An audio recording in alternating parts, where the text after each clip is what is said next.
Back to join talks. So ఈరోజు nails గురించి మాట్లాడుకుందాము. సో చాలామంది ఏంటంటే ఇప్పుడు ఆర్టిఫిషియల్ నెయిల్స్ వచ్చేస్తాయి. నేను సైంటిఫిక్ నేమ్ చెప్పట్లేదు. సో ఆర్టిఫిషియల్ నెయిల్స్ సేఫా, లేకపోతే అసలు నెయిల్ కేర్ ఏంటి అనేసి బేసిక్లో చెప్తాను. సో ఫస్ట్ ఆఫ్ ఆల్ ఎంతమంది పెడిక్యూర్లు మెనిక్యూర్లు చేయించుకుంటున్నారు?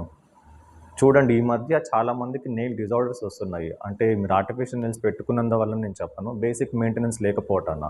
అందరూ మాయిశ్చరైజర్ ఫేస్కి నెక్కి అప్లై చేస్తారు, కానీ హ్యాండ్స్కి అసలు అప్లై చేయరు. సో ఎప్పుడైనా హ్యాండ్స్కి మాయిశ్చరైజర్ అప్లై చేసినప్పుడు ఈవెన్ నెయిల్స్కి కూడా మనం టక్కుని ఇట్లా లాగేస్తాం కదా. సో అంటే ఏంటి, సో కొంచెం షైనీగా గ్లాసీగా బాగా కనిపిస్తాయి. అండ్ నెయిల్ పాలిష్ ఉన్న దాని మీదే నెయిల్ పాలిష్ వేస్తూ ఉంటారు, కానీ దానికి నెయిల్ పాలిష్ రిమూవర్ వాడరు, లేకపోతే ప్రాపర్గా బేస్ కోట్ వేయరు, తర్వాత పైన ఇంకొక ప్రైమ్ కోటింగ్ కూడా వేయరు. సో అవన్నీ ఏంటంటే ఒకప్పుడు అవైలబిలిటీలో లేవు. ఓన్లీ యాక్టర్స్ దగ్గర, లేకపోతే పెద్ద పెద్ద వివిఐపీస్ దగ్గర అట్లా ఉండేవి.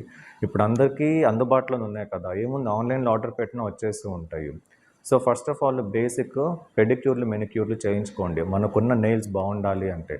అంటే ఆబ్వియస్లీ మనకున్న స్కిన్ కూడా కొంచెం ఇంప్రూవ్ అవుతూ వెళ్తుంది అవి చేయించుకున్నందువల్ల. బట్ స్పెషల్ నెయిల్ కేర్ వచ్చేసి అండ్ 100% మీ డైట్లో కీరా క్యారెట్ ఉండేలాగా చూసుకోండి. థైరాయిడ్ ఉంటే మాత్రం కీరా క్యారెట్ అవాయిడ్ చేయండి. థైరాయిడ్ లేని వాళ్ళు, ఒబిసిటీ ఇష్యూ లేని వాళ్ళు మాత్రం చక్కగా కీరా క్యారెట్ తినండి. అండ్ ఇంకొకటి, సో ఎప్పుడైతే మీరు ఆర్టిఫిషియల్ నెయిల్స్, అక్రైలిక్ నెయిల్స్ పెట్టుకుంటారో తర్వాత ఒక 1 వీక్కి ఎప్పుడైనా తీసేసిన తర్వాత 100% నెయిల్స్ వరకు మీరు వాష్ చేసుకోండి. వాష్ అంటే నార్మల్గా కాదు, మనకి బయట మార్కెట్లో క్లెన్జర్స్ ఉంటాయి నెయిల్స్ వరకు. వాటితో మీరు అట్లీస్ట్ డిప్ చేసి ఒక 3-4 మినిట్స్ సోక్ చేసి తీసేయాలి. అప్పుడు మీకు ఏదైనా ఎక్స్ట్రా కెమికల్స్ ఉన్నా, ఆ నెయిల్ బెడ్ మీద ఏమైనా డిస్టర్బెన్స్ ఉన్నా అది క్లియర్ అయిపోతుంది. అండ్ చాలామంది చేయించే తప్పేంటి అంటే, ఎప్పుడైనా లేడీస్ ఎస్పెషల్లీ బ్యూటీ పార్లర్స్కి వెళ్ళినప్పుడు క్యూటికల్ రిమూవర్తో ఎక్కువ తీస్తూ ఉంటారు. దానివల్ల ఏంటి అంటే స్కిన్ డిస్టర్బ్ అవుతుంది, నెయిల్ బెడ్ డిస్టర్బ్ అవుతుంది, అండ్ క్యూటికల్ తీయాల్సిన దానికన్నా ఎక్కువ తీస్తూ ఉంటారు. అది అస్సలు సేఫ్ ప్రాసెస్ కాదు. మీరు మీ థెరపిస్ట్కి, మీకు తెలిసిన వాళ్ళు అయితే కనుక కొంచెం చెప్పండి. సో జస్ట్ ఒక 10-20% మాత్రమే మైల్డ్గా పుష్ చేయాలి.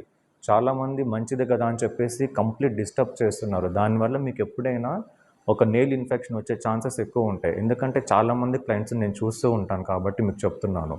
సో ఏదైనా డౌట్స్ ఉంది అంటే కనుక డిస్ప్లే అవుతున్న నెంబర్ని కాంటాక్ట్ చేయండి, నా అపాయింట్మెంట్ తీసుకొని రండి. సో ఇంకేమైనా డౌట్స్ ఉంటే కామెంట్ రూపంలో మెన్షన్ చేయండి. ఇంకొక వీడియోతో మళ్ళీ కలుద్దాం. బాయ్.